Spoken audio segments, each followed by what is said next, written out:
First off, rest in peace, neighborhood nip. I ain't crip, but I'm on that neighborhood shoot.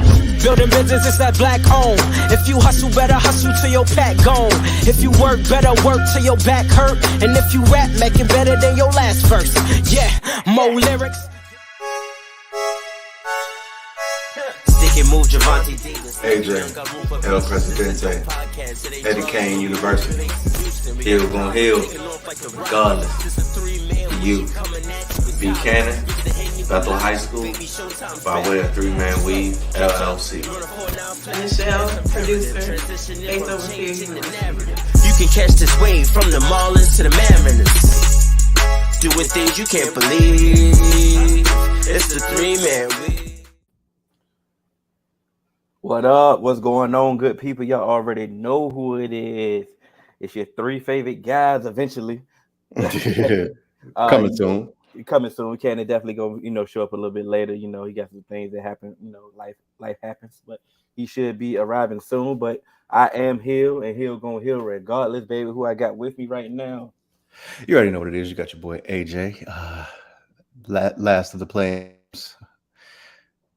Yeah, so I'm gonna be distracted. Well, not really, because they're the Hornets. I almost called them the Bobcats. They getting their ass whipped right now. Like, we ain't got to be distracted with that game. Yeah. This one's bad, but yeah, they might as well put the next one on. But yeah, man, tell them where they can catch us. You can catch us on all major podcast platforms, 3-Man Weave, Instagram, Twitter, 3-Man Weave _. You can email us at podcast.3.man.weave@gmail.com. We also are on TikTok and Twitch at 3-Man Weave _. I mean, they beating the bricks off of the Hornets. Y'all don't care, bro. It's almost 30 in the third quarter. This the play-in, bro. Like at some point, like last year, y'all dealt with the play-in and got your ass whipped. Like, come on, bro. They got dealt with. This is ridiculous. This is uncalled for, bro. Like, and this was one of the reasons why I said I was against the play-in, because I said, yeah, we got lucky last year, and technically you kind of got lucky again this year, because last year you had the Lakers in the play-in game against the Warriors, and then now you had Brooklyn in the play-in game, so you had marquee players in the play-in game. I just don't know how long and how often that is going to happen. And I think eventually you're going to get games like this where it's just like, hey, bro, you got teams that's like, 30, 40 wins in the playoff, in the play-in game. Nah, I get it. I'm not taking away from your point. Your point is a great point, but this not supposed to happen. This is a 9 and 10 seed. Y'all both supposed to be trash. It's supposed to be a good competitive game. This is not supposed to be a lopsided ass whooping, but from teams that's y'all fighting for the last spot. Y'all ain't. This is win or go home. This is it. Yeah, but what you're saying is they're not supposed to be trash, but they're the 9 and 10 seed for a reason. No. I didn't say you're not supposed to be trash. I said the game not supposed to be trash. This game is supposed to be competitive. Y'all supposed to be going at it. This is it. This is win or go home. 30 piece. Yeah, but that's unacceptable, bro. That's unacceptable. Yesterday, think about it. When you one of those teams, though, you're liable to have that moment, because it ain't like we had any expectations, because you the 10th seed for a reason. What do you mean? You're going against one of those teams again? Come on, bro. Like I like I said, your point is definitely valid, and I understand it. I get it. We are still not supposed to see a 30-point blowout in a closeout game, a winner go home game. Look, man, sometimes shit floating, sometimes it don't. And look, one shit is floating and one shit is sinking, and that's all it is. Not because my whole point yesterday, the Nets came out and was playing like they had no business playing in the play-in game, right? They was out here. I mean, the Cavs looked completely unmatched. Like, why are you here? And they was looking like your point. Like, come on, bro. The play-in game was definitely not about to last too much longer. But what did they do? They fought back and made that game competitive at the end. And they also they have a chance to still be the 8th seed, is what I'm saying. They could have just packed it in and say, you know what, we about to lose this game. Let's get ready for the next game. But they continue to fight and gave us a competitive game. Yesterday, the Clippers and the T-Wolves, that game went down to the wire. Competitive game. It gave us a great game. I'm like, okay, the play-in is okay. It's looking like a good idea. And then you get this. This is unacceptable. I do not care if y'all are the 9th and the 10th seed. I do not care. Y'all are both equally trash. That's not a 30-point discrepancy, bro. We have young star power. We had, like you say, Trae Young, LaMelo. Like, you can sell it like it's something to look at. This is unacceptable. I do not care, bro. Yeah, you can sell it. But what I'm saying is, this shit gonna happen from time to time. Like I said, you're gonna get you a Brooklyn in there. You're gonna get you a good game sometimes, like with like you said yesterday with the Clippers and the Wolves. But this is kind of on par with what I was expecting. Not necessarily 30, but I just figured like this shit Bad ain't. game. You expected bad games. Yeah, I get that. 30 is different, bro. Like, oh yeah, 30 is unacceptable regardless. That's really what I'm saying, bro. Like, this is unacceptable, bro. Like, y'all supposed to be. Why I can't be a trash game? Why we? You know what I'm saying? Why I can't just be nasty? This is like, yeah. We didn't want to. Look at this. All right, look. What we not about to do is get distracted by that. Yeah. So I think last week, not last week, but last episode, somebody asked us about what we thought about the winning time, and it got us to thinking off air about more shows on that grand scheme of a platform. I'm gonna just say it. The big platform which it is not a documentary, not one of those, things. We're talking about the big get a series. Like they make a series. They make a series about a team or a franchise. A big production. Production. Not a small time documentary, not a 30 for 30, which we love, which we need to see more. But we're talking about the big story, something that we can sell, like you said, multiple seasons, actually. You got another team or you would think. Oh yeah. I don't know if it would just be a team or now to give it multiple seasons, you just follow one man. But that first season definitely got to start with Urban Meyer and the Tim Tebow Florida Gators. Okay. Because like you could probably have an episode or two where it start when he in Utah and show how he got to the Gators. First episode Bowling Green, another episode Utah. But I needed to go and show me everything at the Florida Gators, because I don't know if y'all out there know it, but that Florida Gators team had Aaron Hernandez, who we all know what Aaron Hernandez was. They say he caught at least like 2 bodies in college before he even caught another body in the pros. Then you had the Pouncey brothers, who apparently, was stomping people out on campus. Then you had Percy Harvin, who beat up his wide receiver coach, all being led by Tim Tebow. Oh, and let's not forget, you had Riley Cooper. I beat every nigga in here. You know what I'm saying? So you had all of that, and then you had Urban Meyer going to Ohio State, and he had some cover-ups at Ohio State too. So we can go ahead and start a whole nother season there. And then the Jaguars. Come on, man, we got some seasons, dog. I think he would have to, like, and I don't want to say this in an insensitive way, but I think he would have to die for us to get this series.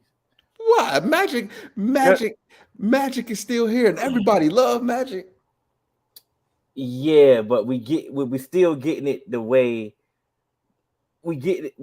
The way we want the way you want yours to go. We need untold stories. We need no holds barred. We need, and I feel that he might try to be on top of this production, and he can't. The same. Why not? The same way Magic ain't got no say in this production. That's why Magic about to release his own, because he like, hey, bro, I don't like this shit. This shit got me looking like a thought. Which is true. Now, on the flip side, now I know you've seen the 30 for 30s that we got from the U, right? Mm-hmm. I mean, we got 2 parts. Yeah. Could the U be a bigger story than what you just proposed? I mean, I think the U would definitely be a bigger story because the U was more popular. Mm-hmm.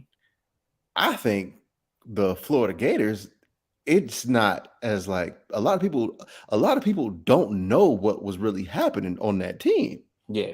So I think to me, it would, once you actually open the story up, you'll be like, oh shit. It'd be more thrilling, more like I got to see next week. Like, Bro, yeah, because you end the episode with Aaron Hernandez shooting somebody in a car at a red light to end an episode. Oh, I'm coming back to see what happens. yeah. So he gonna come to practice tomorrow. Yeah. Okay. See, you had to sell it. You see what Now, I'm saying?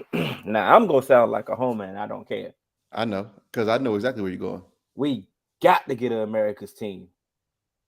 We got to get an America's team. I don't want it called America's Team. Why not? It's got to be called the White House, because that's where the true story is. Okay. So I want to know what was happening in the White House. However you want to title it, we just need it, and I know they can get multiple seasons out of just the 90s alone. You know, because I'm obviously that's the era that you're going to definitely focus on. Absolutely. But it's too many it's too many backstories. It's too much information. It's too many, polarizing personalities. Like you said, the White House. There's a lot of other stories that you can talk about. And a lot of people, like I said, once again, still alive. There's a lot of books that have been written. A lot of documentaries already been made. But if you do it in the winning time format, telling it a story, breaking it down brick by brick, I think it'd be a good series, like you said. Yeah, definitely. Because I think, and another thing that I think that's good about these, like HBO doing it, for one, HBO don't fucking miss. Yeah. Two, with the people actually not totally being involved in it, it does also allow them to put a little bit more sauce on it. And even if they're not putting no more sauce on it, you can actually put things where it's like, they don't want me to put this in there. Yeah. But you gotta put this shit in there. Like, this shit is good. You get what I'm saying? So it like when they were talking about the Jordan doc, like The Last Dance, where Jordan had, final edit pretty much, where it makes him look how you want, like how he wants you to make him look. Yeah. So you're selling a narrative.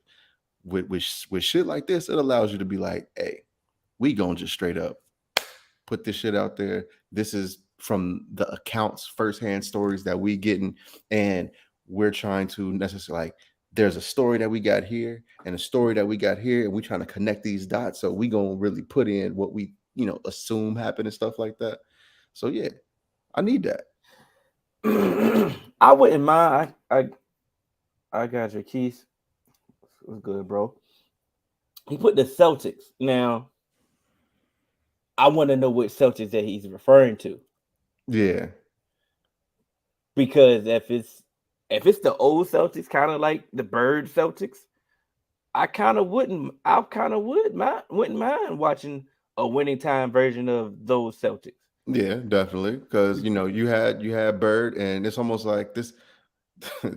Poor Kelly Oubre, but it's almost like you're following up that winning time series pretty much with the main adversary of the time, those Celtics. So I actually think that would be kind of a good follow-up to have for winning time. And if you're gonna keep following it up like that, why not the Bad Boys Pistons, like right after? Yeah, 100%. Because like I said, like the way this format is, like I said, taking this in the background of highlighting certain things and certain things that we might have known, but it's like taking it in the behind the scenes of those aspects of how the team was built or how this came about. A documentary definitely doesn't do it justice. Like you say, you could take your time and tell the full story. Like, if we got a Bad Boys Pistons version too, right after the Celtics, like, yeah, definitely. And I definitely think a Bad Boys Pistons one again would be fun because you can add a little bit more to it. And I also think the Bad Boy Pistons, they gonna give you some of that story. They're gonna be like, hey, here, go ahead, take it. We don't care about that. Like we the Bad Boys for the reason. I think it would be even more enticing. And I think I would definitely like. I didn't even think of that. It wasn't on my list because I have another one on my list. Who you got? Patriots, the first dynasty. Yeah, Like I like that. you break that down with the first dynasty, then somebody got to talk about Spygate. Like Oh, 100%. we got to figure out what happened with Spygate at some point. Like Yeah, at some point. yeah, definitely. And damn, that kind of takes me to another one. The Bounty Gate. Mm. Because then you could start with, Hurricane Katrina, Super Bowl run, all of that. And you could really show like how all of that played out and what led to it. And See, I was so, wondering because I'm trying to get multiple seasons out of these. right. And that, And and that, I was wondering where you was going with. Okay, and, yeah, and so what I'm saying is kind of just how you doing, like, taking it off of controversy. So you do the Spygate, Bounty Gate. You can do I'm trying to think of some other ones that you can do, but start doing almost like a controversy series, because once again, we all know that sells. And controversy sales. shit, you know what? The Commanders, they got a lot of digging that we could do into them too. So But at some point, like you gotta win. Like that's like you I got guess I you guess I guess you're right. I you guess gotta you're right. win. You No gotta one win. wants no one wants to watch a loser. I guess I won't mention the 0-16 Yeah, we ain't watching that. lot. We ain't Yeah, watching none of we ain't watching none of that. the 0-16 teams. I feel Because like that should be I feel like that'd be like the beginning of like the replacements or some shit. All those I was bad news bears. because I'm thinking like I did want to see like, and I know you said controversy, so we gotta have like Not something. necessarily. Yeah, but you still want to have something to have like something that people can gravitate to, like to a lesser degree. Like the greatest show on turf needs to be at least a 30 for 30. Like, I mean, cause shit, Kurt Warner got his own damn movie. You know what I mean? yeah, but it was a cheesy version. That's what I'm saying. So if Kurt Warner can get a cheesy version of a movie, I know it could be a whole production with all of them involved. And I get it because like you said, they was a definitely a different time of the era. Like they brought a different perspective to the game. It was different. But what story do they have? Like Torrey Holt is a good dude. Like that's a good dude. Isaac Bruce is a quiet good dude. Once Yeah. again, Kurt Warner is a good dude. Like Well, that's the Marshall Falk is a personality, and they will probably be able to touch on that more and go in depth with that. But nobody really knows that he's that much of a personality. Like, so will it sell? Is like is really what I'm saying. Like personally, we would watch it. I get it, but right. it's like, but more in depth, more honestly, it definitely does have to be. I think it does. I think that need to be a 30 for 30. I don't think it's big enough. Yeah, I don't think it's big enough for a series. Let's see. The Yankees. Yeah, you gotta do the Yankees. I was gonna say the Astros. That could sell. I think you could do that Astros season. It's too early to do it because it's too soon. It's too soon. It's too like they. We need to get away from that controversy first before we. Hey, Miles Bridges just did pull one of my moves. You getting your ass beat? Hey, fuck it. I'm about to get these texts and get the fuck out of here. That's Hill 101 right then and there. Like, oh, we losing? Get me up out of here. Bro, it's 6 minutes left in this game. Let me go ahead. Hey, Yeah. fuck you, ref. Yeah, get me in the shower ASAP. I'm gonna go ahead and watch this shit from the showers, dog. Yeah, man. We forgot we were supposed to start off the show. Oh damn! Hold on. We about this bad. Yeah, man. We had a tragedy happen over the weekend. Unfortunately, Dwayne Haskins has left us. Promising young future, going way too soon. His birthday was approaching. Yeah, like 3 weeks. That's beginning of May, man. Yeah, man. It was definitely sad story that we had to deal with. That unbelievable. 19 the thing about this that always that's really like gotten me every single time I watch it. I mean, every time I see it pop up is that 1997, you know, that's so wild to me. You know what I Like, mean? Because like we remember, I remember 1997. I was playing Pee Wee football in 1997. You know what I'm saying? So seeing him, seeing him, 24 years old or something yeah. like that, man, that's crazy to me. And do we want to talk about Adam Schefter's tweet? Yeah, we can shine light on it. That was definitely insensitive. It was definitely wrong on all parties. I think that part was I don't know which one was worse from him.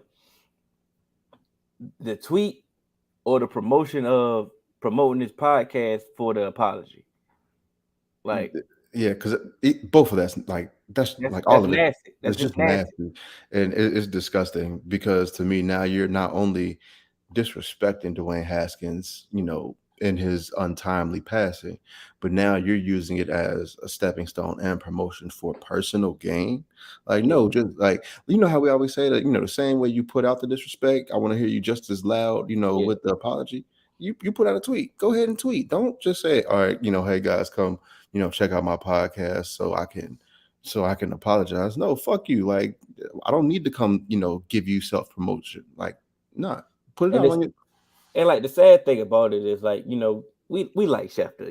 Schefter We does his do. job, at a high level, you know, like you say, he really doesn't seem like he has a malicious bone in his body. But at that point, you dropped the ball. Like, and that was terrible.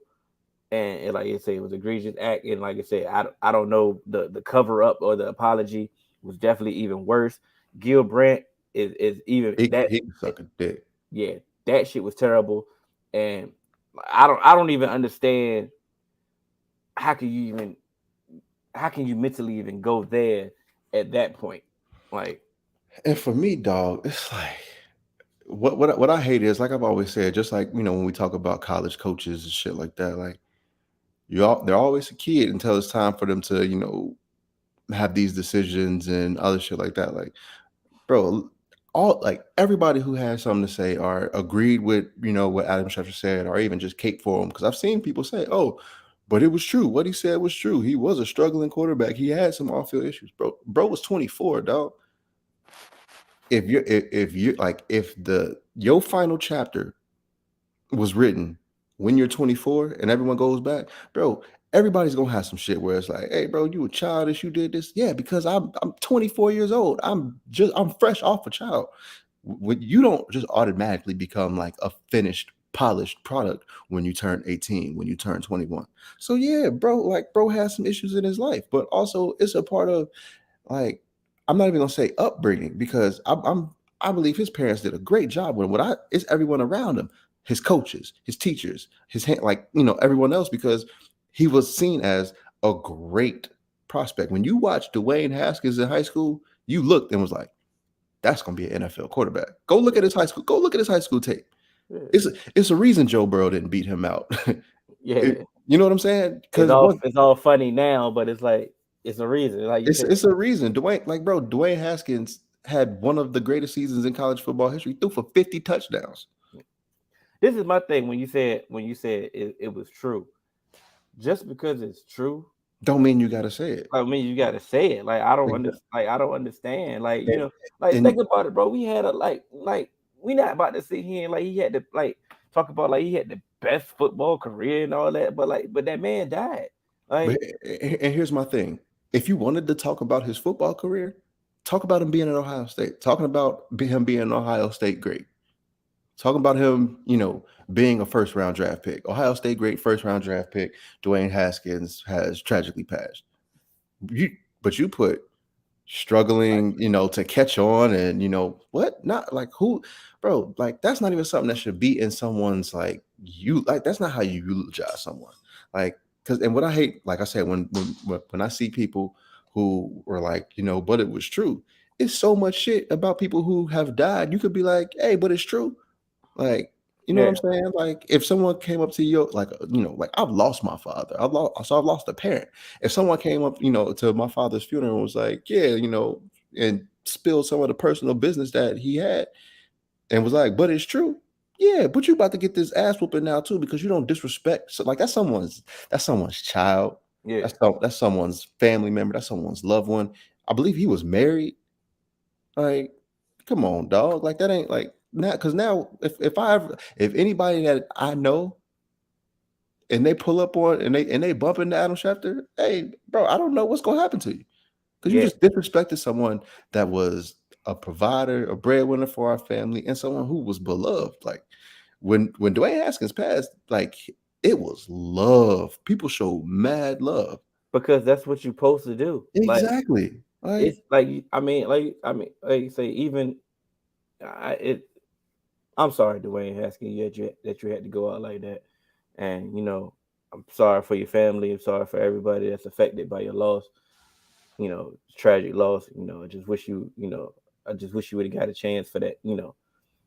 That second but chance to show him what you really could do. and I think he was on pace for it. Because remember when he went there, it was like that ain't a bad spot for him. It just like I Yeah, said, it's just unfortunate, man. Like definitely. a lost life, man. But 24 years old. yeah, let's go ahead. Let's get to this one, man. Yeah. All right.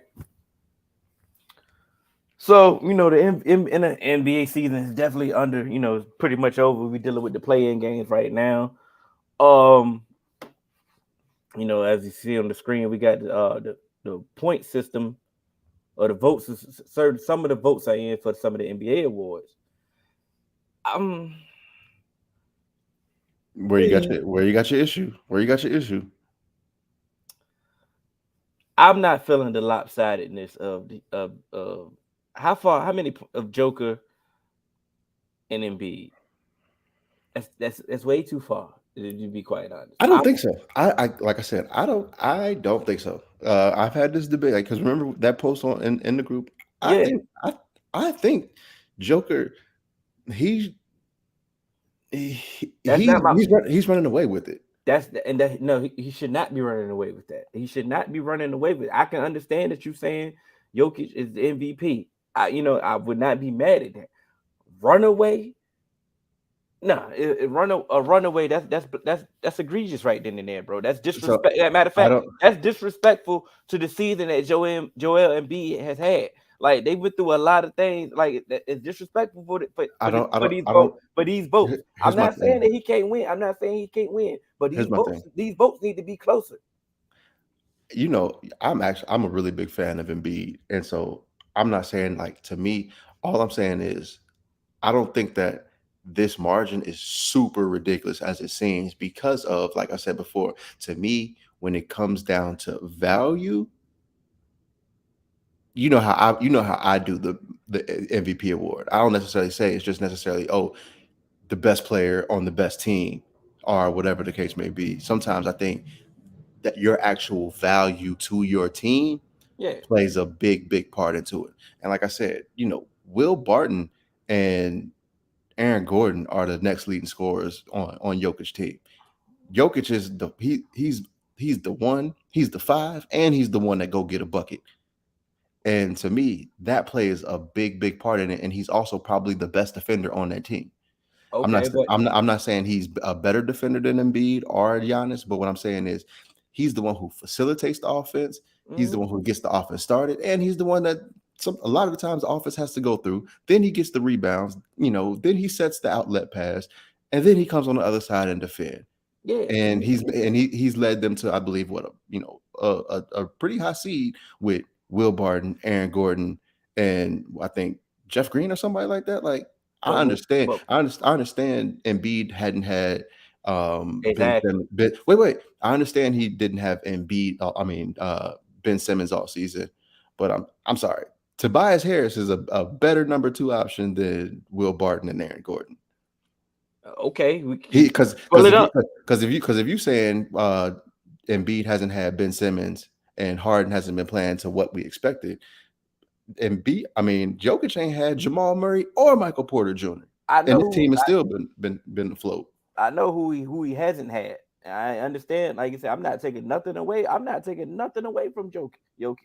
But what I'm saying, what we not about to do it just minimized what, like you said, you had controversy dealing with the Sixers all year. He had to tune that noise out, but the Ben Simmons debacle, you know what I'm saying? You didn't have, like you said, you didn't have Ben Simmons. You didn't get like Maxey just started coming around. Like all these other people had coming around. You have to say the defense that he played, the offensive load that he put, the scoring title that he's gotten, like we're not about to minimize what he's done. And what I'm saying, the discrepancy, like I said, you can have Jokic being the MVP. I'm not debating that. I am fine with that. But the discrepancy of the points is that is disrespectful to Joel Embiid's season, bro. I can't go for that, bro. That's what if it's not 100 points? How much point? I really can't see. I'm sorry. It's about like 60. 60 points is a lot of points, bro. But here, all I'm saying is, I think what it also comes down to is like, say, what if a lot of people have Jokic as their MVP, but you know, your second place, you're splitting it now between Giannis and Embiid. So it's really Giannis is taking points away from Embiid, I believe. I mean, which is star power. Like, I mean, I understand. You see what I'm saying? So I don't. Star power. I mean, they got an argument. He has an argument, and you know, which is cool. I understand that, but once again, you cannot minimize. I just feel like the discrepancy of the points is just too far, and you can, and I just feel it's disrespectful. Of course, you got me out here searching Will Barton. Yeah, but searching Will Barton is pretty damn hard, isn't it? No, I'm saying, but he averaging 14 points, and Tobias Harris is only averaging 17. Like, you made it seem like Tobias was just that much better than Will Barton. That's 3 points. Will Barton ain't supposed to be that close to Tobias the way you just made it seem. No. That's what I'm saying, bro. Wait, Hill, but that's also my point. The reason why I'm saying Will Barton shouldn't be that close to Tobias Harris is because of the facilitation that Jokic is allowing for Will Barton to have. That's what I'm saying. Because I get what you're saying. No, that's good. I mean, and once again, I know Jokic is definitely a big ass point guard. You know, big point guard center, point center. You know, he's rare. His skill set is definitely rare. You know, Aaron Gordon is averaging 15 points. Yeah.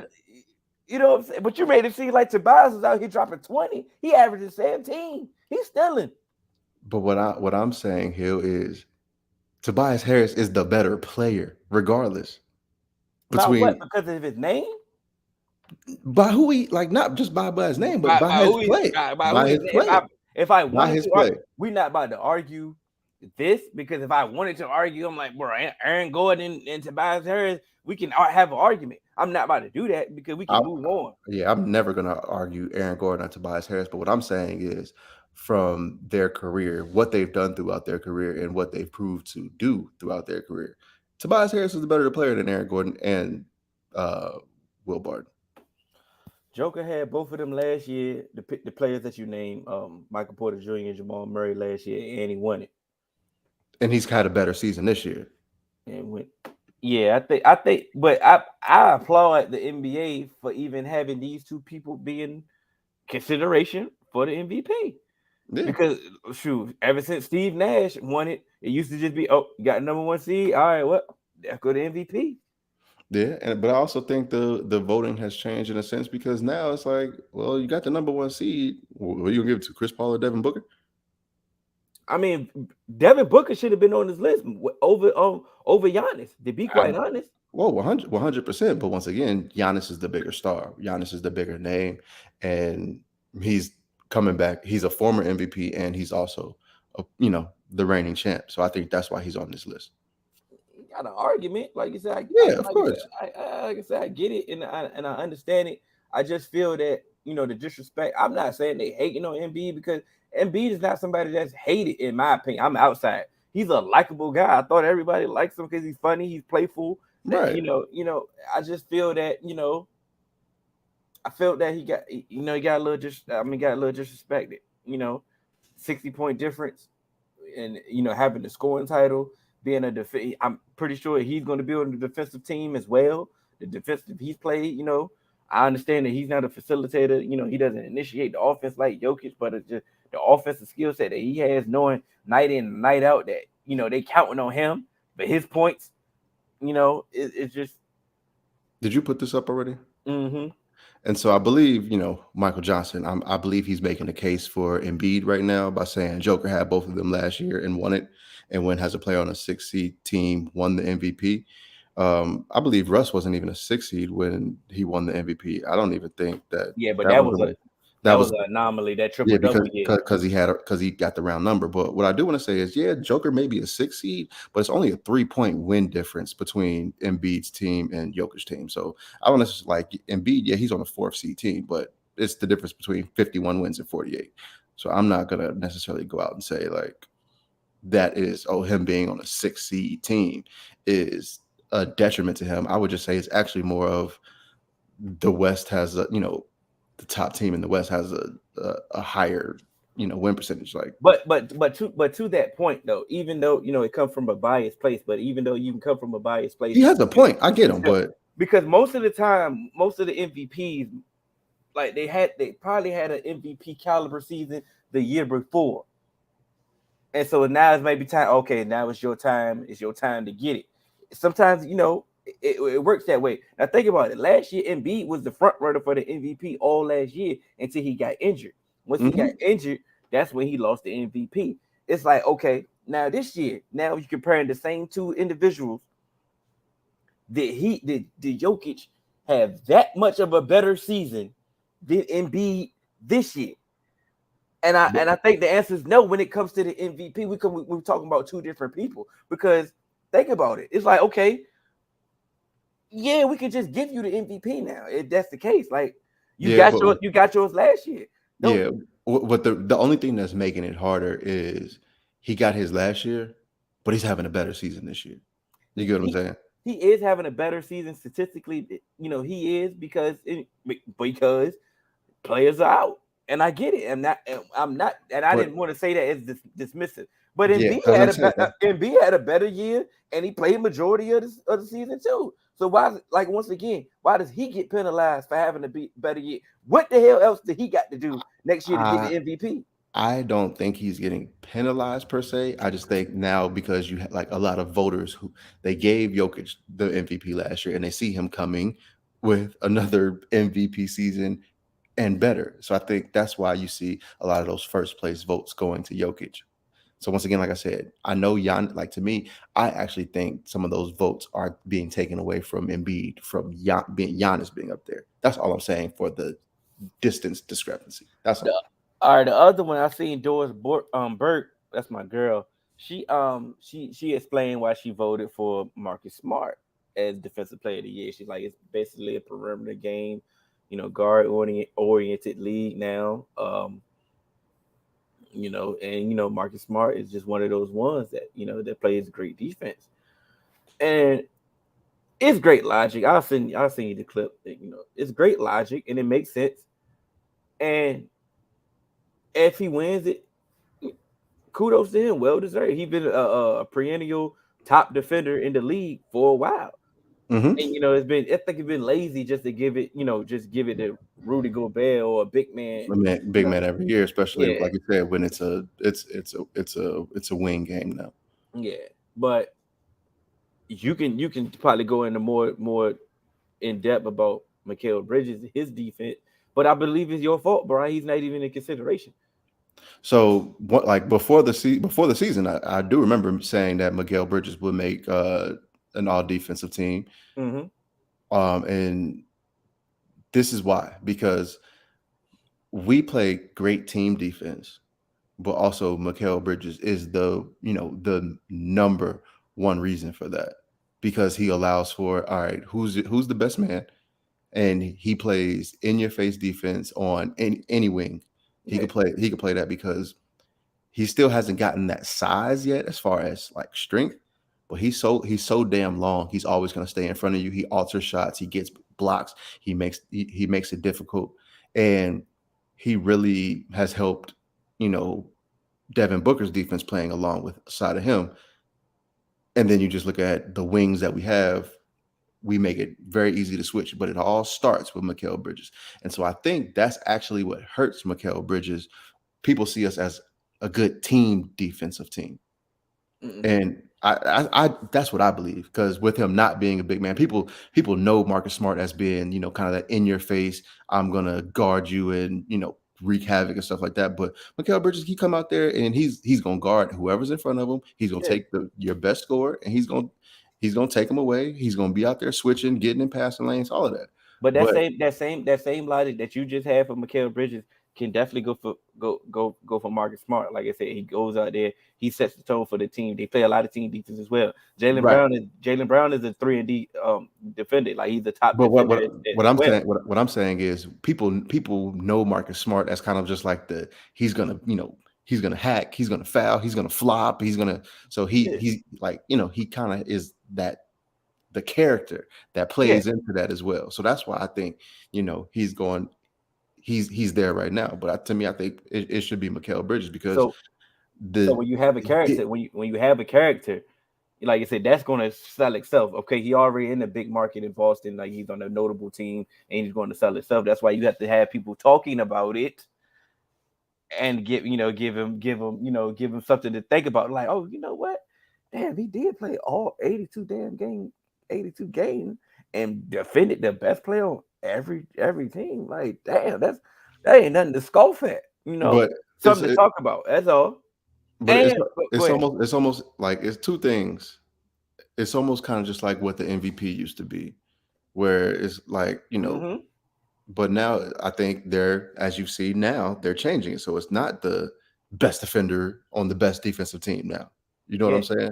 So they're trying to, move it around, shake it, and try and give some people things. And just like you said before, I agree with you on, hey, what do you say about coaches getting fired? The media get you hired, the media get you fired, right?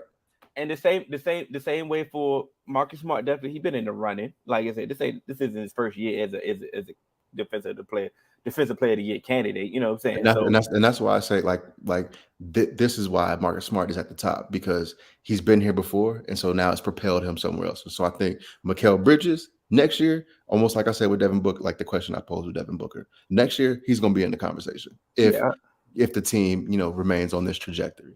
And I understand that. What's your opinion on Bam? That's my guy Ryan for defensive player of the year. The reason why I don't have him as a defensive player of the year candidate, because he missed a portion of the season. Yep. That's for me, that's going to hurt him. Yeah, for me, that's what it happens when it comes to the award. It's another reason why John Morant isn't considered an MVP, because he missed a lot of the games. Same reason I got the same for Bam. Well, Bam is definitely going to still make a defensive team, but the defensive player of the year, once you miss a portion of the season, I got to take you out of consideration. Yeah, and that's really the only thing that's hurting Bam, because like I've said before, like the Heat are always going to be a problem for teams in the West. I mean in the East, strictly off of Bam, because Bam, he has the size to guard your biggest player, and he has the quickness to guard your best wing. And that's why the Heat can give the Bucks so much problems, because you could put Bam out there on Giannis, and he's strong enough to bang with Giannis. Yeah. He's fast enough to hang with Giannis, and so that's gonna give those guys problems, because now Giannis can't drive and kick like he likes to sometimes. So to me, Bam is, I understand he should definitely be in the conversation, and I'm so glad Rudy Gobert ass ain't in here. but like you said, it's just sometimes missing those games, that's really what's gonna put you behind the 8 ball, because now, you have the defense, but these other guys got the longevity and the defense as well. And we about to move on, because I don't have a discrepancy with any other the list. But look at Monty Williams and Travis Jones. Mm-hmm. Look at the point differential. Monty Williams didn't even win it last year, so he should have won it last year. I understand it, and I say he should win it this year. But all I'm saying, look at the points. Because the Grizzlies coach has a viable case on winning the coach of the year. But of course, he may not win it. But just all I'm saying is, look at the points. That's giving him credit for the season that he had. That's all I'm saying, bro. That ain't a 60-point difference, bro. Wait. But look at JB Bickerstaff. Remember what I was saying? It ain't about Giannis and Embiid. It's about that third taking those points away from number 2. He got 5. I know that's my point. I'm saying Giannis got 127. You get what I'm saying? So some of those points, like to me, that's what's taken away from Embiid, not Jokic votes. Because to me, like I said, I understand why Jokic has 213, and I'm not saying Giannis shouldn't be a candidate, but I think it should be more along the lines of Monty Williams, TJ, and then JB Biggerstaff. That's all I'm saying. Yeah, before we move over, we're gonna get right to what you just said. I think Evan Mobley should be winning Rookie of the Year. Nah, my guy Scotty been killing. I think I know he has a case, but I just like I'm biased because Florida State. But look at the points. Of course. Is the point that's all. That's all. I'm gonna just make my case with my points. Like the points, the difference in the points is really not that. It's not that different. Like it's disrespectful for Embiid, but we can move on. Let's start off with the East is East. We start off with the East. Yeah. We still waiting on.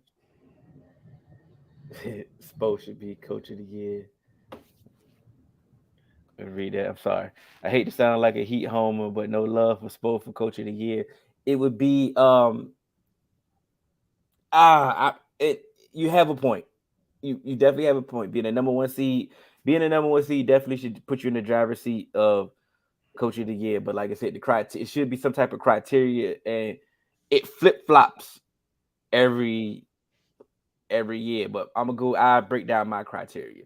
The runner up for the Coach of the Year should be, if the team maintains the success that they had, he should be the front runner, kind of like Monty Williams. Yeah. Or a team that just came out of nowhere should be a consideration. Or a team that was like Monty last year, and just like the Grizzlies coach this year, it came out of nowhere. Went from what? Did they make the playoffs last year? Were they in the play-in game? I believe they were in the play-in game at least. I believe they were in the play-in game. You go from play-in to the number 2 seed. That large win gap right then and there that propels you over there. And adversity. Dealing with adversity. So dealing with your star player being out majority of the time. I believe, like I said, the Heat definitely had some injuries as well, but it's just other people I would put above both. Exactly. Because I would even show some love to Jason Kidd. Yeah, pretty much. And that doesn't take away anything that Spo has done as a coach, because I'm sold on Spo as a coach. Yeah, I think Spo gets his credit. I think that's another problem. Like, he's already viewed as a top tier coach. I don't think really, for to be quiet, I don't think the top tier coaches really get Coach of the Year. Like, how many years did Greg Popovich get it? Yeah, because once again, it's really, once you're viewed as the top tier coach, it's like that's like a detriment to. Yeah, because to me, it's really for those who overachieve, or like you say, had maintained consistency coming from the previous season. After that, you kind of out of the conversation. Yeah, it's almost like once they get you your Coach of the Year, you got to do something reckless to get it again. Yeah. So, but shouts out to Coach Spo. Shouts out to the Heat. I mean, shouts out to definitely. We dealing with I think the Heat had highest possession. I think the Heat's high expectations coming into the season actually hurt Spo. Plus, Spo is already once again, I agree. Like, once you solidified as a coach of the Year is out of the running for you. Yeah, definitely. Just unless everybody gets hurt. Like I said, everybody gets hurt and you still just maintain greatness. Yeah, it's all you. Everybody pretty much set, right? Yeah. The Hornets just got eliminated. Yeah, Hornets just got eliminated. So the it's the got another chance. Hawks versus Cavaliers. Yep. The last play-in game, they'll be going against the Heat against that one. So like I said, we got the Nets and the Celtics. That's the 2 and 7 seed. Man, that's tough. That's the first round matchup I wanted to see, though, because this ain't gonna be a walk in the park for the Nets. Why would you even say it like that first? Why it's not gonna be a walk in the park for the higher seed Celtics? Like, let's just be honest. Like, they're the higher seed. Like, show them some respect. That's all I'm saying. I know.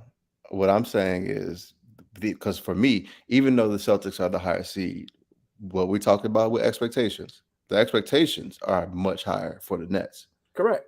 Because we'll discuss, because Cannon made a graphic that we've used, and we're gonna discuss that. But that's why I say this ain't gonna be a walk in the park for the Nets. And this is why this is the matchup I wanted to see, because now, hey, don't slip up. Don't slip up. I can see in the whole series, I can see the Celtics beating them. It's just that simple. Yeah. They have a better coach. They have a more cohesive unit. Better depth. Even though they lost Robert Williams, you know. Yeah, I know they lost Robert Williams, but I still think overall, like top to bottom, like so think of it like, I think the Nets, they got the big joker and a deuce of diamonds. But I think that the Celtics might have a better hand. They might be like, they might be able to pull you. They think, hey, we can go board, but they're gonna sneak two more books. They might fuck around and get 6. You know what I'm saying? I think it's one of them situations, because they play better defense, and they still got some scores on there too. And what have we said since this Nets team, even back when they had James Harden? It's defense. Like I said, the reason why, like I said, I understand that they have Kyrie. I understand that they have KD, and those two definitely can match up with anybody in the league. And big joker deuce of diamonds, but it depends on how the board play. I'm just saying they can definitely take got to play it. Got to play it. But once and like I said, I definitely know that they are formidable. They are definitely, somebody that you don't want to see. I just, once again, when you come to the depth, like you say, we think about the chemistry that they have. Like I said, they're basically a brand new team. They basically haven't played a lot. Kyrie coming back, just now fully being integrated in the team. Steph Curry, Patty Mills, Andre Drummond, KD coming back. He was out with the injury. Like I said, it's pretty much, and like you said, you don't have a coach. Like Steve Nash is there. Yeah, definitely. And on top of that, bringing Ben Simmons back may be a detriment, because you don't know how to work him into your team. You still trying to figure out your team. Like, you still trying to figure out the team that you have. Bringing him back will be a detriment. Like, I understand that his defense should be top tier, and like you said, that should be able to travel. But like I said, we don't know if he can shoot. We don't know if he's been working on the free throw. If he's a liability, that's going to ruin the offensive cohesiveness right then and there.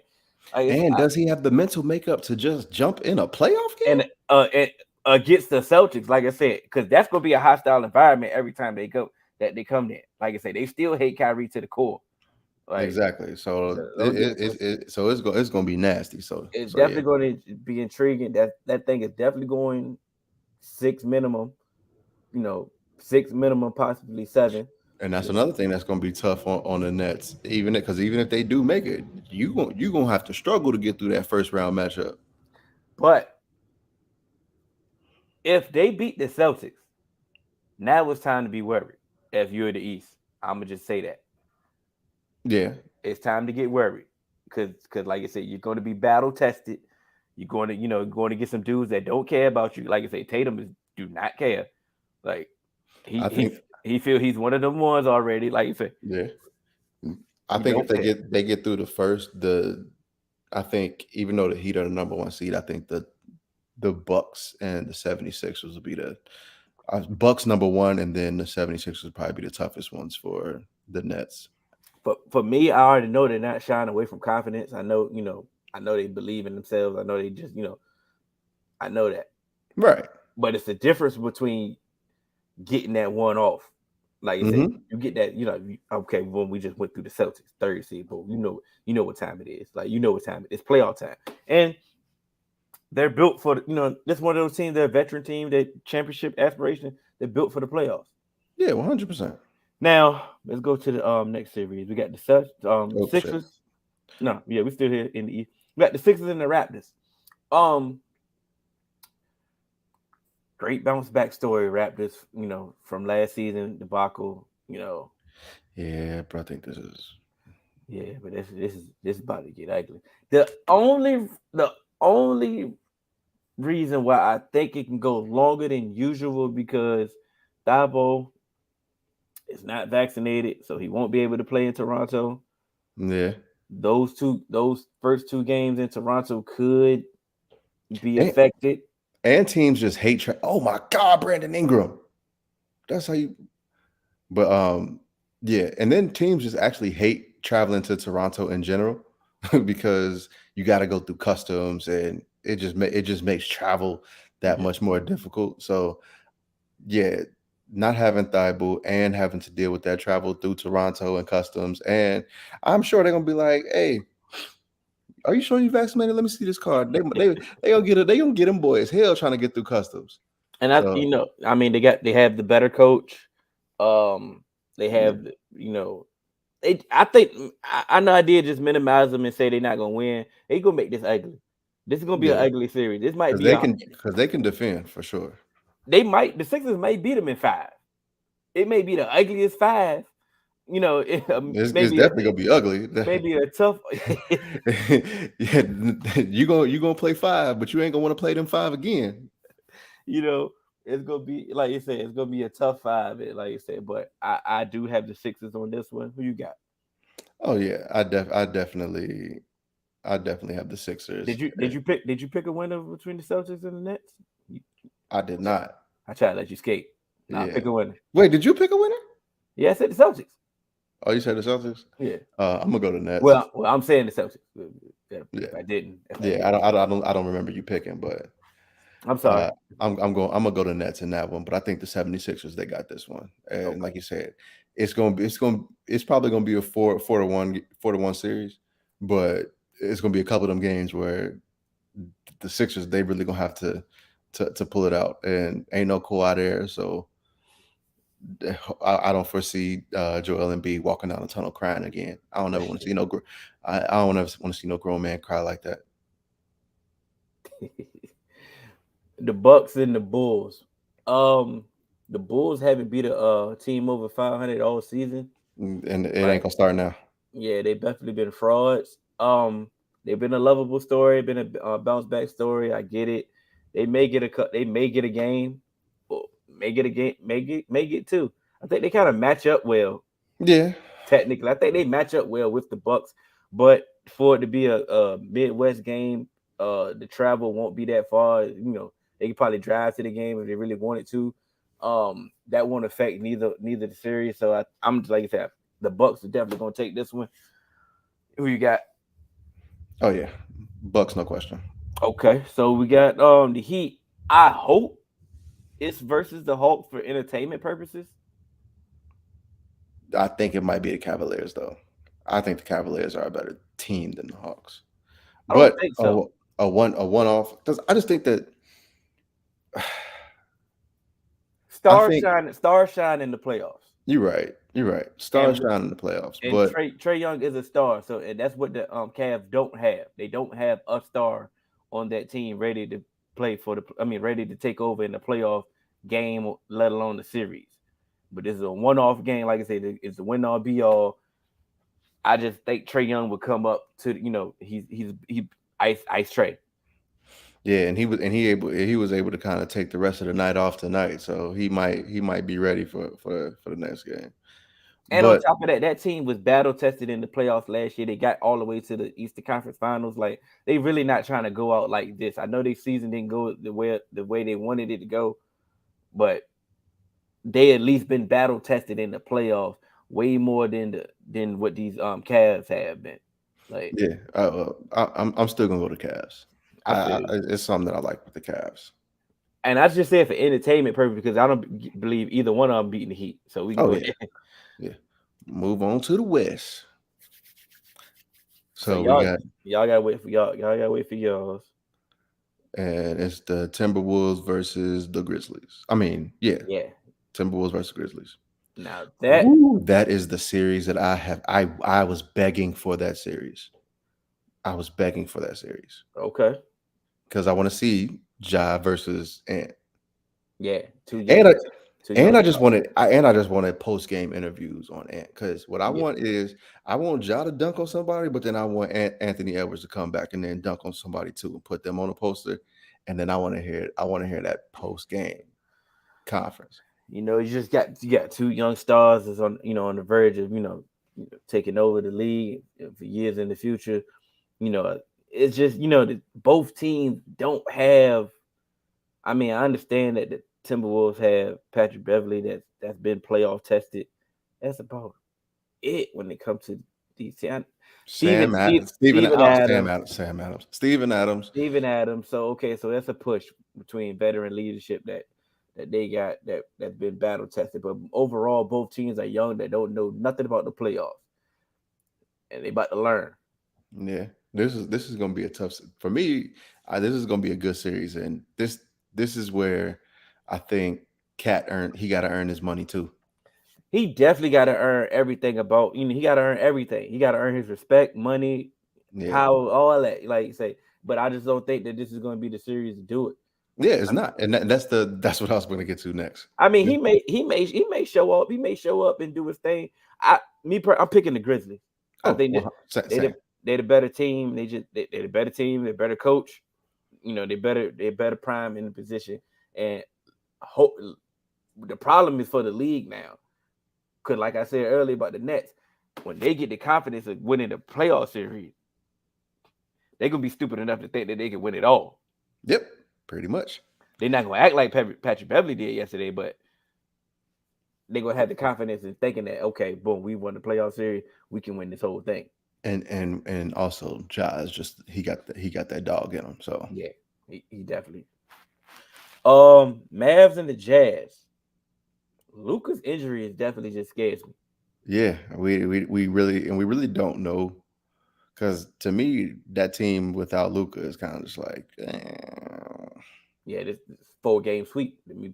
Yeah, pretty much. So this is the playoffs, bro. Like I understand, you can adjust in regular season, keep the momentum going and yada yada yada. I understand that this is the playoff. We're actually game planning and putting up a whole defensive scheme on how to stop y'all. They coming for you every night. They only playing you every night. Your team is they focus, and they going and one thing with the NBA, a lot of teams, they will hold some stuff off, in the regular season to show you something different in the postseason, throw you some different wrinkles, throw you some different lineups, give you different matchups. So I think without Luka, it's over quickly.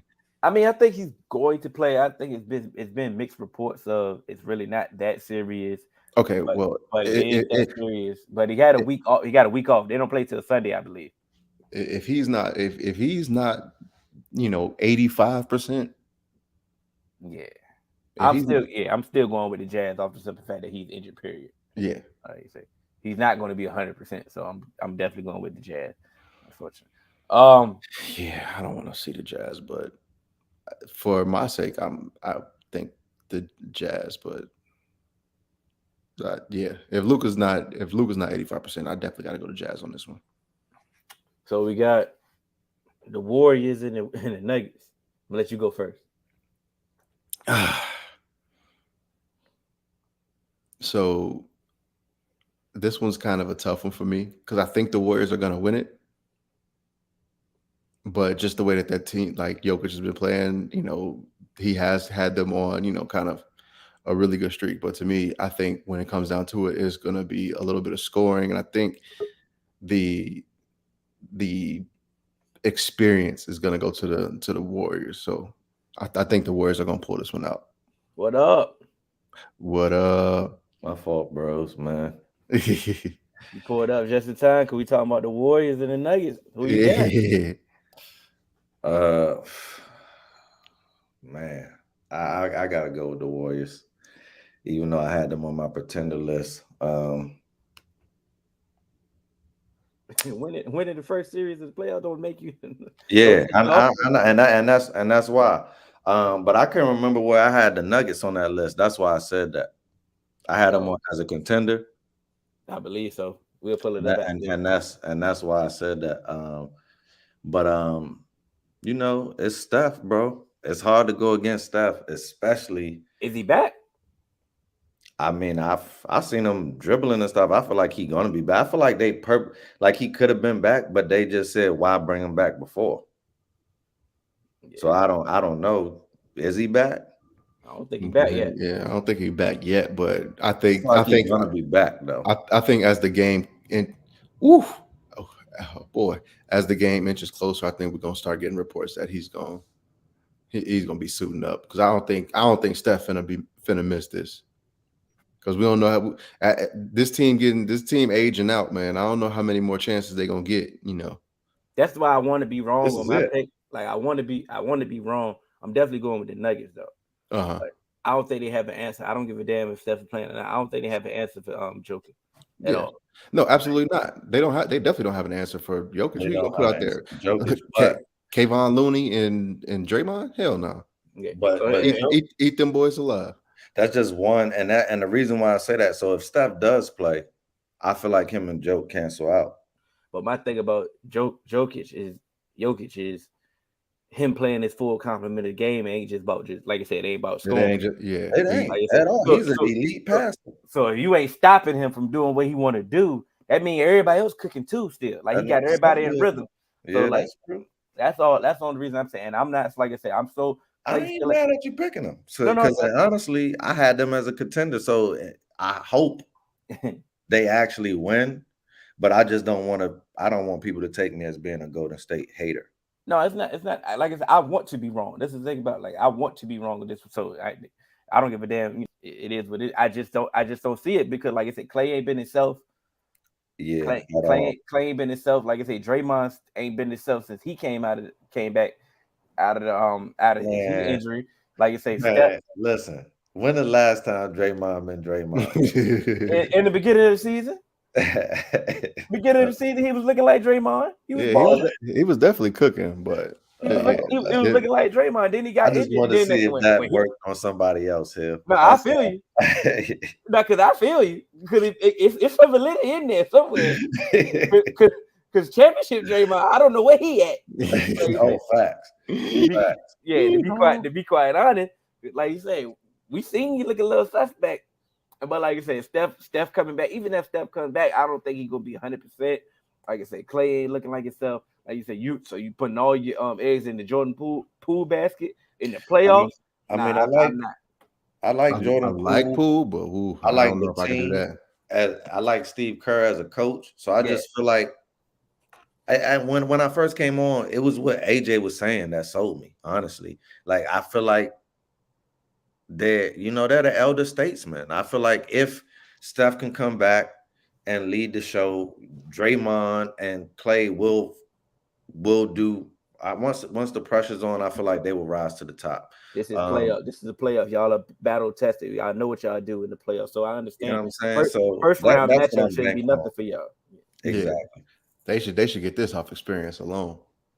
So who would get the So like I said, the Clippers definitely got a chance to get the AC. It's either Clippers or San Antonio, New Orleans. Yeah. So yeah, I like New Orleans, honestly.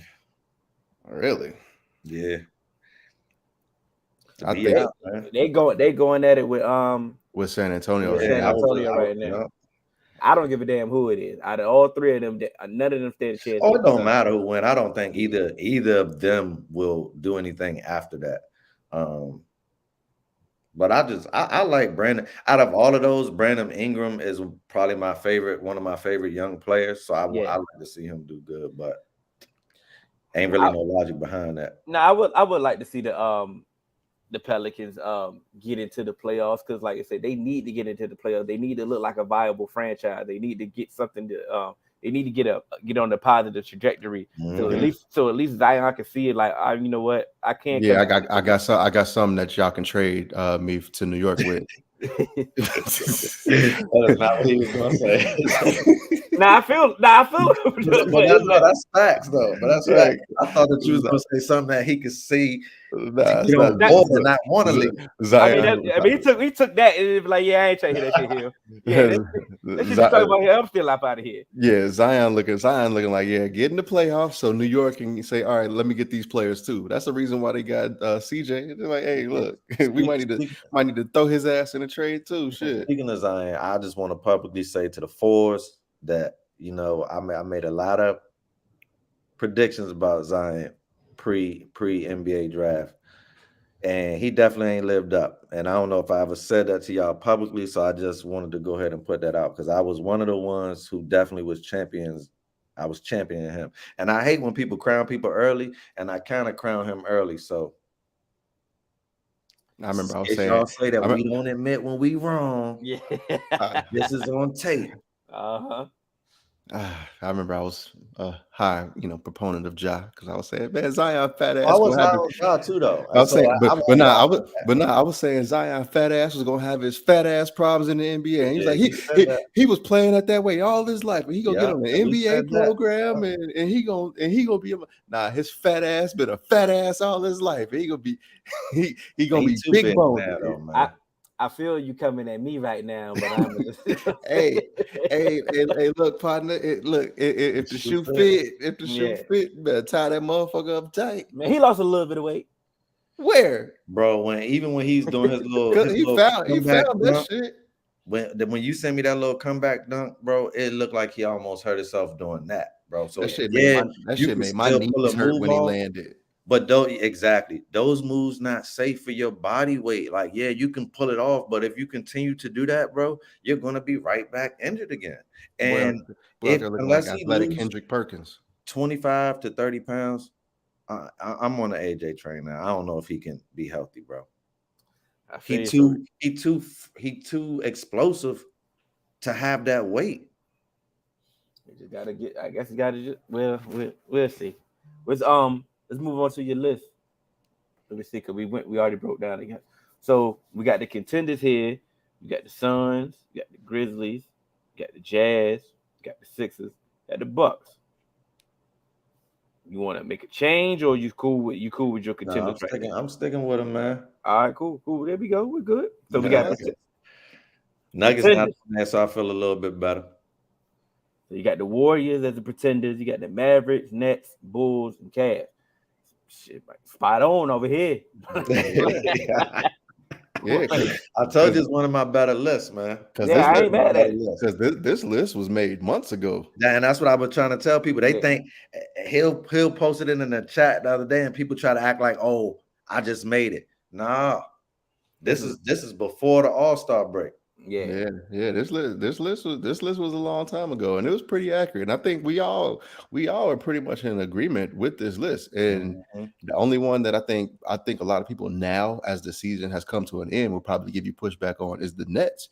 But to me, if the Nets don't win a championship, that means that they're a pretender. I don't care if they get to the championship game. Now, to my defense, when I made this list, Kyrie can only play half the game. Oh, 100%. But even still, but even still, I'm gonna still put them on that because to me, for the Warriors and the Nets not to be pretenders, they gotta go to the finals. And I don't see the Warriors or the Nets making the finals, which is why I had them in pretenders.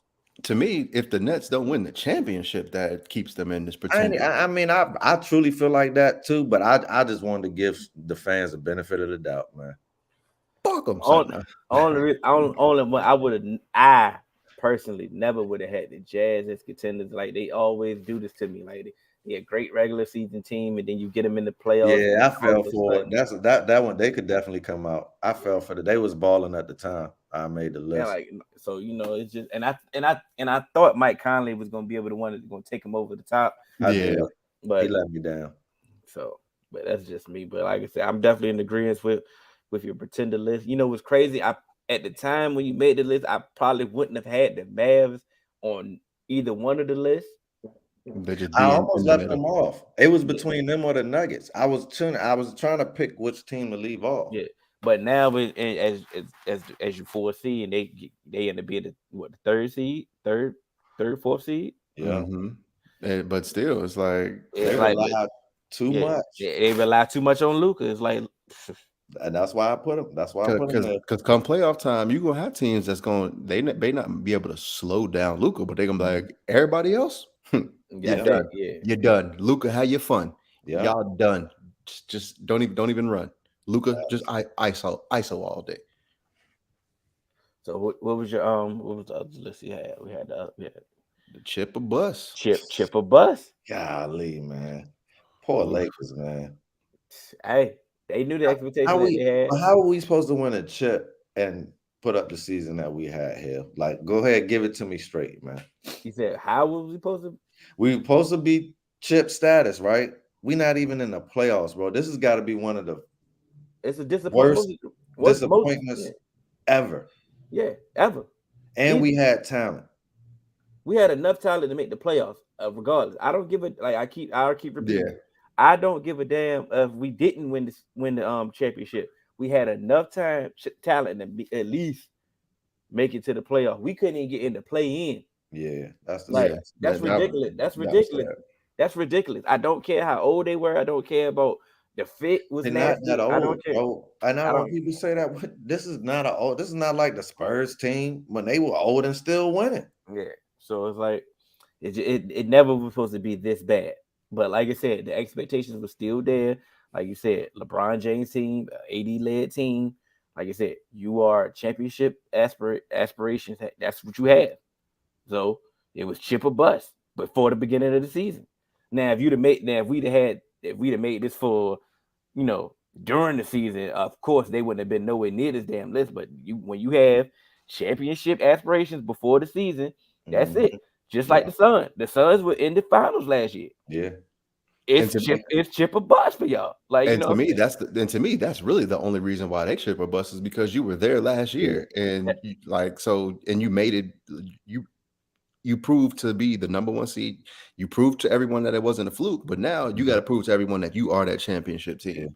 Yeah. A lot of people didn't think that they were going to get back. I said right after they lost last year, I said I felt like they weren't, their window was not closing. That they also what it was is, like you said, people also thought it was luck. So that's one of the reasons why people didn't think we were going to get back. And then to me, it's like I felt confident because once again, like I said before, Dario Saric tore his knee up, and we didn't have no big body outside of DeAndre Ayton, and then you sitting him out there on the island against Giannis because you can't put no other big body on him. It's just like that just was a mismatch. It was just horrible. But now everybody's a year older, year more experienced, and we have more depth. So even campaign, but now you got Aaron Holiday behind him as well, and then you got JaVale McGee behind DeAndre Ayton.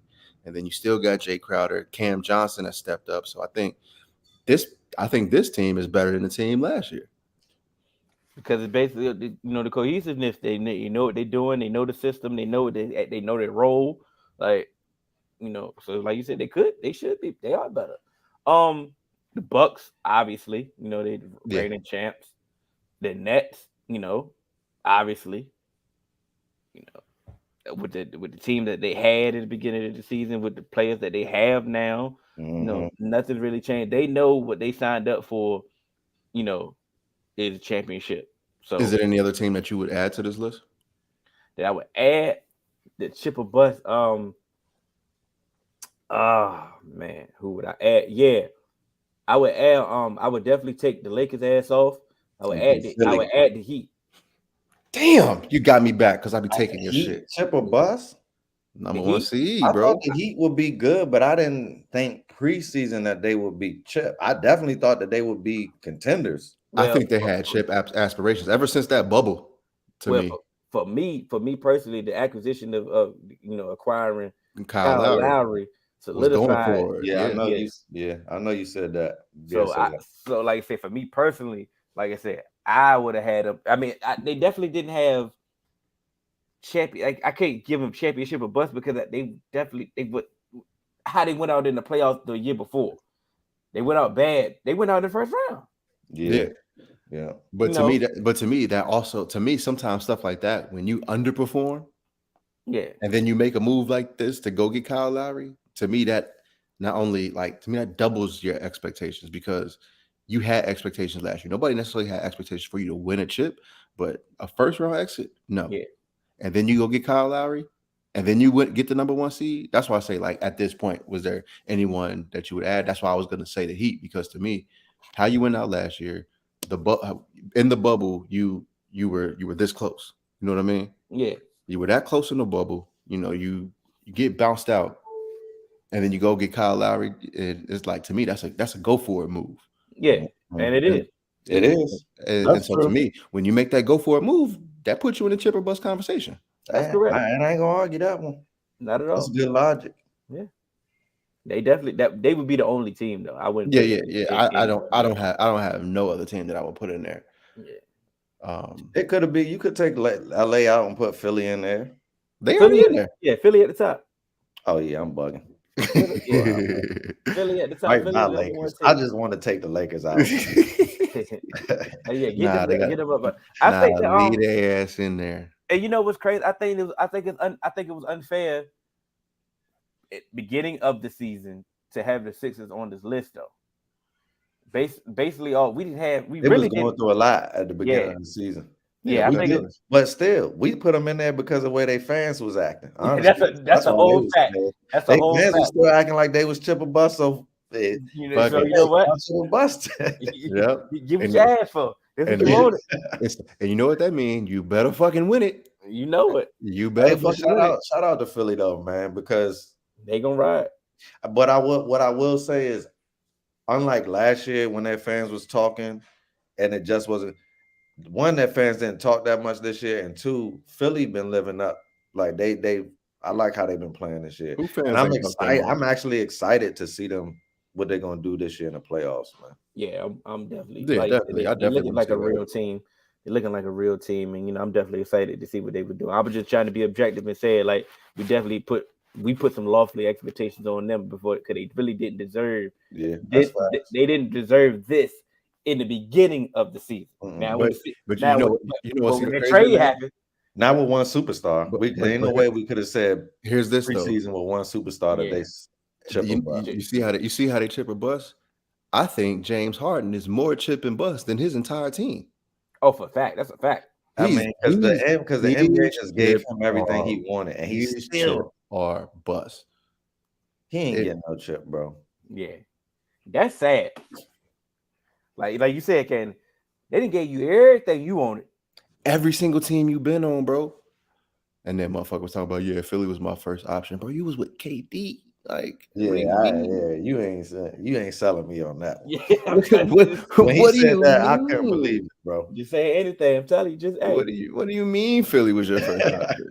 You really like Daryl Morey that much? He might. I'm like, God damn. He might. All right, man. Let's move on so we can see, just like your boy said, that's unacceptable. Miles Bridges, bro, it's unacceptable. 30. Mm-hmm. Yeah, what Miles? I was watching that Charlotte game with the fam before they left. I saw that Miles Bridges got kicked out, but I couldn't tell what for because I had the volume down. You know what's happening. You know what's because they was getting beat by 30, bro. He's like, hey, bro, I'm finna start my off season. Get me up out of here. 1, 2, 3, Cancun. Cancun, baby. My bags is packed. He already at the airport. All right, well, let's get it. We're on a long time. So we got a big fight this weekend. We know we couldn't stop without. We know we had to wait for you, brother. Yeah, good looking, man. Spence and Ugas. Ooh, man, I think this gonna be a barn burner. But I'm going with hand down, man down. I'm going with Spence. But what I will say is, I don't want to count out Ugas, man. And a lot of people really feel like Ugas don't belong here, and that he's just a fill-in for the Terrence Crawford fight to happen. I don't believe that. I believe that Ugas can be a great contender against any of the top welterweights, Terrence Crawford included. So if this was Terrence Crawford versus Ugas, I would be saying the same thing. Like, don't you look past him? And Terrence Crawford is my favorite welterweight. Mm-hmm. So Ugas definitely is a difficult boxer to fight because he's long, he's tall, and he's rangy, which is going to be a challenge for Spence. But I just feel like Spence has all the tools that it will take. One, he got a chin. We seen him standing there after the accident with Sean Porter. He took a lot of big hits that we haven't seen him take before, and he took it with grace. Still was able to have solid defense and still was able to do everything that he wanted to do offensively. So I feel like, yeah, the reach might be an issue early on. I feel like he'll download it, see what he's doing, and then he'll make adjustments. And I feel like he'll either get the knockout late or he'll get the decision. Let me go before you, AJ, because I'm gonna be short. My thing about, like I said, Ugas is definitely a formidable opponent. Like I said, he can hang with, he can go toe to toe with anybody. Like you say, may not be able to beat everybody, but damn sure you're gonna know you got in the fight with Ugas. Cause like you said, that Sean Porter fight that he got in definitely opened eyes that, hey, I can hang with all y'all. The fact that what scares me is coming off the Reckner. That was the Reckner. Oh, yeah, I forgot about that. You coming off that injury and you come back in your first fight, like this is the tune up, like not necessarily. Hey, but that's what you said. Ain't no get back season. Get right in there. That's your words here. Yeah. Now you see why he one of my favorites. This is why I got mad respect. Yeah, facts. That's why I got mad respect. Cause this ain't no walk in the park. This ain't no cakewalk. This, if you was fully 100% healthy, this ain't no walk in the park. But like I said, to come off that injury specifically with Ugas, it worries me. But like you said, throughout the fight, I think you're gonna figure it out. You took the necessary time to get healthy. You know, get 100% healthy. Like I said, you're gonna figure out. You're gonna adjust. You know, I think you're gonna get it. I don't know about a knockout, but I definitely know about the decision clear, unanimous. Oh, if that was your quick answer, I would have hate to see the long answer. But shut up. That's pretty quick. But to go off of what y'all said, this being your first fight off that lacerated retina is definitely a tough fight, and this is why I think Ugas, he's gonna send Spence to the canvas early. He's gonna score a knockdown early, but then Spence is gonna come back and win by a close decision. Can I take that parlay? But look, before, you could definitely take that parlay. But if this happened, you just flat out go, bro. Happens, bro. Here's my reasoning behind it. Because of the long layoff and because of the retina injury, I think he's going to be a little bit rusty. Sometimes when you're coming off those long layoffs, you don't have your hands where they need to be all the time. And I think you can't get caught. Ugas has the height and the size opposed to other welterweights to really be, have that distance and find that timing on Spence. We need to just put that parlay in. Can we put in a parlay that says Ugas will get an early knockdown, but Spence will win? Because I feel like that's got to be a big payday for that type of parlay.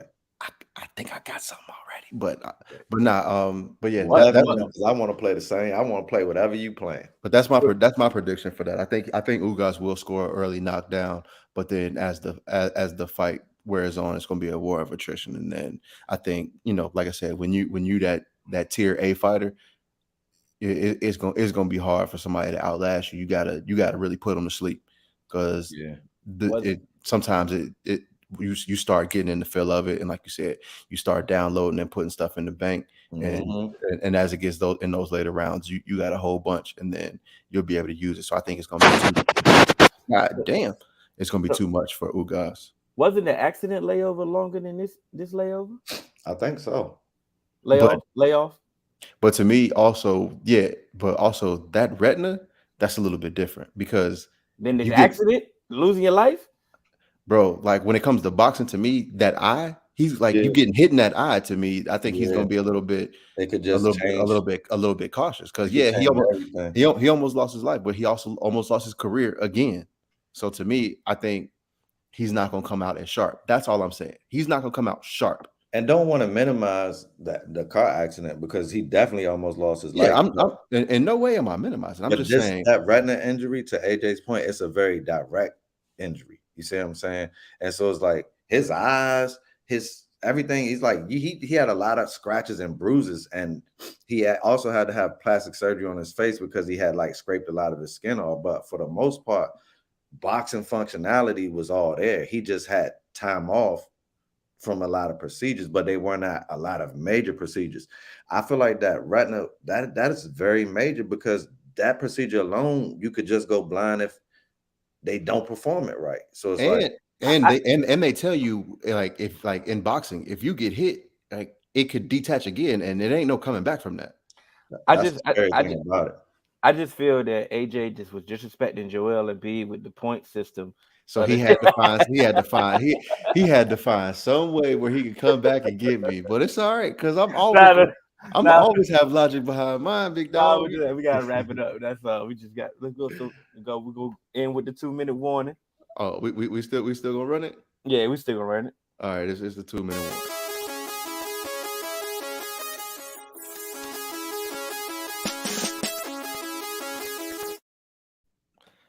All right, let's get it. 2-minute warning. All right, start. So Nick Saban came out talking about the NIL and the transfer portal, how it's going to ruin college football. So who's going to be the first one to tell him to shut the fuck up? Is it going to be me or is it going to be one of y'all? It would definitely be you. You got it. Okay, so Nick Saban, you got to shut the fuck up because one, you've been using the transfer portal. A lot of your teams is in the transfer portal. You sending Jamison Williams to the draft. Guess where he came from? Transfer portal. Transfer portal. You just got Eli Ricks, the number one safety in the transfer portal out of LSU. And you talking about NIL, some of your players are getting some of the most lucrative NIL deals out there. How is it ruining college football and you one of the main proponents using it? And another thing that I'm sick of is these college football coaches. Wrong, man. Exactly. Once again, like I said before, what I've been saying, if you would just put these players on payroll, you wouldn't have to worry about it because you'd have to standardize pay. Mm-hmm. Oh, but now everybody got a problem with it. All right, fuck y'all. Next. Cannon, this might be near and dear to your heart, but I think this Daniel Snyder is definitely on his last leg. Like you said, you've been playing with the books, you've been playing with the money. The feds is definitely coming. I don't think the other owners, this is affecting the other owners. I don't think they're ready to defend you right now. I don't really think they can hang with you right now. I think this is the last leg to finally get Daniel Snyder up out of there. How you feel? Hey, you make your bed, lie in it. You won't get me coming for you. You deserve everything that you get, bro. You can